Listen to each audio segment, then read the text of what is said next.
Here we have the updated lower receiver that's going on the Bullpup kit. The trigger is still in design phase, so it looks kind of bland, but this trigger has a lot of features. It has a simulated brake, which is adjustable by a couple of set screws. So this first set screw here, by turning it in, you will lengthen the trigger pull. By loosening it, you will shorten the trigger pull. If you turn it in past a certain point, you will actually start to disengage the magnet on the inside, which gives it that brake. So right now the magnet's still there, but if you keep going, you will loosen up that magnet force, which in turn results in a lighter trigger pull. And if you keep going, you will totally void the magnet altogether, and then now you're down to a spring like most HPA systems. So that's adjustable from where the trigger starts and also the magnet force. So let me back this out to where we started. You can hear the magnet start to engage again. And then the second one here through the bottom is where the trigger stops. And this is mainly for your little plunger on your micro switch. So this is adjustable. If you send it in, you have a short pull. If you back it out, the trigger is allowed to travel further, and this allows you to tune it to that specific trigger board. I'm going to go ahead and plug in the battery now, and I'm going to tune this trigger as that would be setting it up. So right now this is probably pretty basic. Not bad. What I'm going to do is this trigger stop point, I'm going to go ahead and send this in until it no longer fires, and then I'm going to back it out until it's reliable. So that's not reliable. That's pretty good right there. You can actually shorten up the trigger pull even more by backing out this front one. And you can get it so the trigger doesn't even move at all. I don't like that. I want a little bit of a break. And that's not bad right there. So you can see that's how quick I was able to tune it. You can get a very fast semi-auto trigger by using this system here. Right now I'm using the standard V2 HPA trigger board. It's compatible with Redline, Polar Star, Wolverine, anything that uses a V2 trigger board. I'm also going to have different mounting points for micro switches.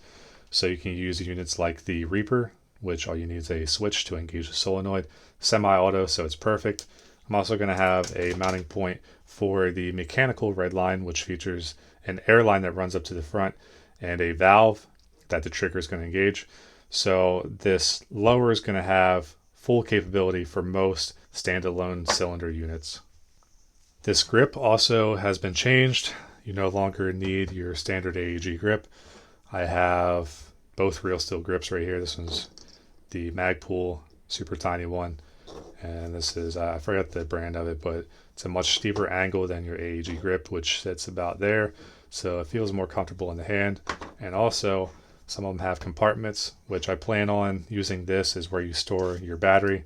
There's plenty of room for it, and it's nice to have that little compartment you can shut. It's easy to get to. So real steel, gas blowback, AEG grips, it's all compatible now because it uses this special nut in here. The bolt goes through the grip into this nut, and basically if your grip has a hole in it, you'll be able to use it. I'm still on the fence on how I want the wires to run. There's a lot to kind of jam in here and kind of get it to work. Putting it in grip kind of limits space. I was thinking about running this to the back and having the battery sit in the back of the gun, but that's just more wires you gotta run along the side of the upper. So I'm still trying to figure out where all the wires are gonna go. I like the grip for the battery space, but kind of limited because you can't really run this back and then back through. So wiring, I'm still trying to figure out, but the lower is looking a lot better. It feels great, fully adjustable now, and a much better solution to most HPA guns out there right now. The next video I want to upload is the install of the mechanical Redline and the valve to show you guys that this is able to use that, as well as the Reaper system with the micro switch. I want to install both of those and show you that this lower right here is fully capable of using many HPA units.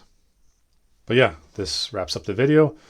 Little update on the lower. The trigger is going to look a lot better for when it's actually released, but fully adjustable, Feels very nice.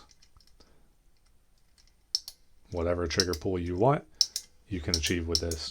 And it's probably about a 4-pound pull, maybe 5-pound. And like I said, if you send that magnet further up, you actually lessen the pull. So you can go probably from a 5-pound pull down to nothing. So hope you guys liked the video. I'm going to keep posting updates on the Bullpup kit and try to stay innovative, make the best product so that when you guys get this, you're very satisfied with it. Thank you for watching.